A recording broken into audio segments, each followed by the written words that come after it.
박근혜 대통령이 어제 중국과 일본을 상대로 3국 정상회담을 사실상 제안을 했습니다. 일본과 외교적인 문제, 특히 과거사 문제 때문에 갈등을 빚고 있는 가운데 박 대통령이 전격적으로 이 3국 정상회담을 성사하면서 그 배경에 관심이 모아지고 있습니다. 자, 박근혜 대통령이 일단 정면 돌파를 시도한 셈이라 볼 수 있겠죠?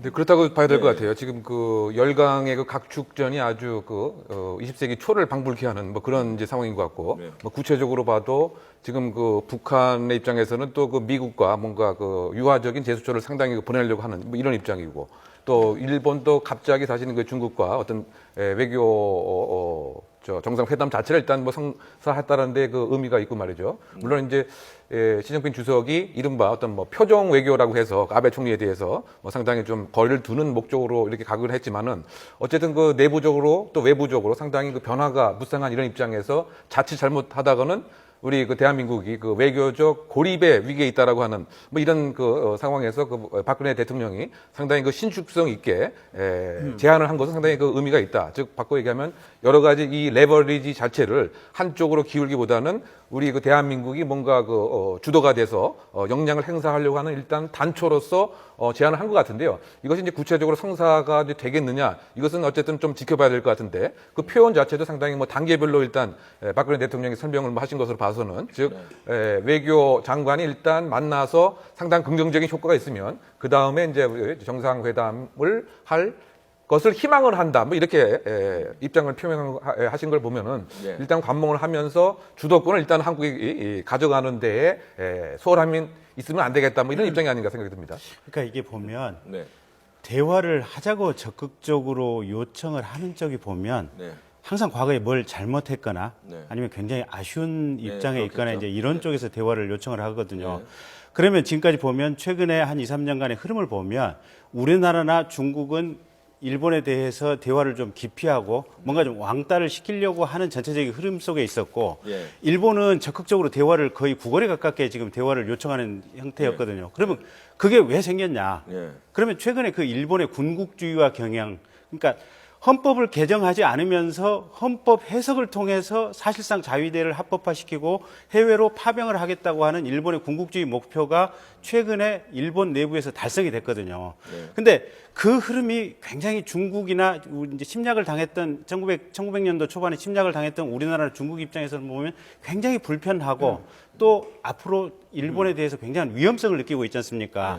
그래서 그런 부분에 대해서 일본에 대해서 어떤 일침을 놓기 위해서 이제 정상회담을 거부하고 견제하는 그런 흐름 속에 있었는데 어쨌든 이제 일본이 그 목표를 달성했으니까 계속해서 이제 이렇게 이제 정상회담을 요구하는 이런 상황이고 이제 우리나라는 중국이 거부를 하니까 일본이 이제 거꾸로 미국에 가서 이제 이런 식의 또 국제사회에 이런 식의 마타도를 하는 모양이에요. 그러니까 중국과 한국이 합세해서 일본을 동북아시아 어떤 지역 내에서 영내에서 외교적으로 왕따를 시키고 있다. 불필요하게 일본을 한국은 리틀 차이나다. 그래 그런 식으로. 그다음에 그러니까 말씀하신 대로 한국이 너무 지금 중국하고 가깝고 있고 미국과 떨어져 나가려고 한다. 이런 식의 마타도를 하다 보니까 또 현실적으로 일본이 결국은 군비 확충이라고 하는 이 흐름 속에 들어섰지만 그렇다고 해서 우리나라가 정상회담을 언제까지 과연 안 하고 갈 수 있을 것인가. 어쨌든 전쟁 중에도 대화는 해야 되고 이 정상회담을 해야 될 필요성이 있단 말이에요. 그래서 그러다 보니까 박근혜 대통령이 이제는 적정한 시점에서 대화를 해야 될 시점이 됐다라고 판단을 하는 것 같고 중국 역시 똑같은 흐름 속에 있는 것 같아요.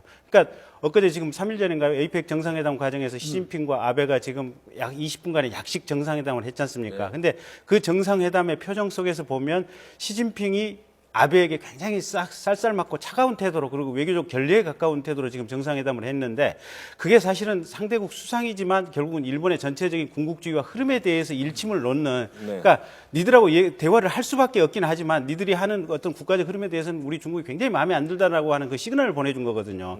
그래서 그런 상황인 것 같고 앞으로 정상회담을 할 수밖에 없으니까 우선 1차적으로 3국 외교장관 회담을 먼저 하자. 그리고 거기서 어느 정도 조율이 되면 장기적으로 정상회담을 할 것 같다. 이런 흐름의 얘기가 나왔습니다. 말씀하신 것처럼 일본이 아베 총리가 그 수모를 겪으면서 이제 중일 정상회담을 성사시켰는데 그러고서 이제 박 대통령이 한중일 정상회담도 또 제안을 하고 일본은 크게 손해보는 게 없다고 봐야겠지 않을까요? 지금 상황에서 일본이 사실 외교력에 성공했다 이렇게 볼 수도 있을 것 같아요. 그렇게 충분히 평가할 수 있을 것 같아요. 우리가 이제 변호사님은 중일 정상회담 이제 여러 가지 부정적인 측면도 있다고 이제 얘기할 수 있는데 그렇지만 어쨌든 결과론적으로 봤을 때 중일 정상회담이 성사됐던 것이잖아요. 그러니까 일본이 해고자 했던 것들이 지금 탁탁 뭐 원하는 대로 이루어지고 있는 것을 우리가 평가할 수 있는 것이고 어쨌든 우리가 나라 같은 경우에는 중국이 우리와 행보를 같이 해서 일본에 대해서 견제하고 또 부정적인 인식을 함께 해가는 것이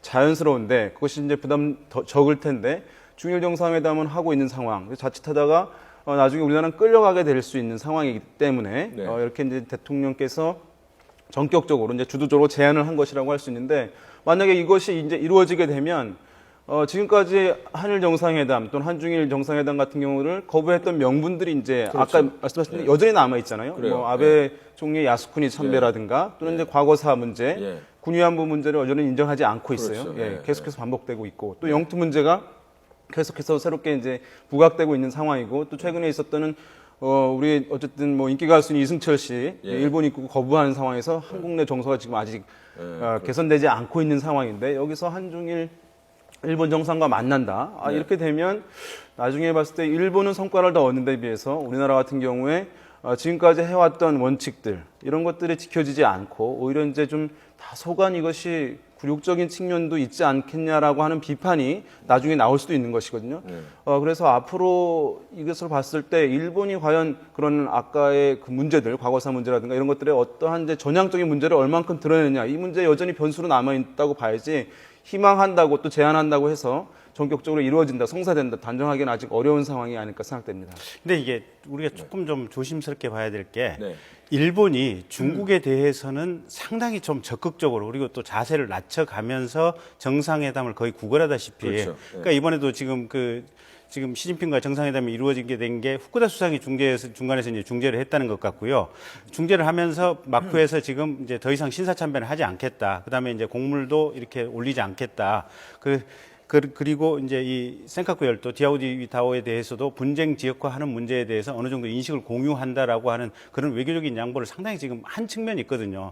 근데 우리나라와 관련해 가지고는 지금 오히려 뭐 정상회담을 하자. 그다음에 지금 그 아이펙 만찬 자리에서 박근혜 대통령하고 상당히 오랜 시간 옆자리에 앉아서 얘기를 나눴다고 하는데 그 직후에 보면 또 이승철 씨 이렇게 일본 들어가는 거에 대해서 못 맞게 막았지 않습니까? 그러니까 독도에 관련해서 우리나라가 뭔가 강력한 얘기를 하는 사람들에 대해서는 자기네들 입국조차도 막겠다 지금 이런 식의 상당히 거친 모습을 보이고 있어서 우리 중국에 대해서 취했던 자세와 우리에 대해서 취했던 자세가 좀 상당히 좀 상반된 어떤 경향은 좀 일부 있어 보이고 근데 그럼에도 불구하고 지금 우리나라도 9월달에 그 모시 이제 요시다 수상인가요? 요시다 전 수상을 통해서 우리나라 지금 정상회담을 하자라고 지금 요청이 왔어서 우리나라도 어떤 식으로 든지 간에 답변을 할 수밖에 없는 상황인 것 같고 그래서 외무장관 회담에서 우리도 우리 얘기할 만한 부분을 정확하게 잘 조율을 한 다음에 한중일 삼국 정상회담이 이루어질 수 있도록 하는 게 중요한 것 같습니다. 맥락으로 보자면 사실 먼저 한중일 뭐 외교장관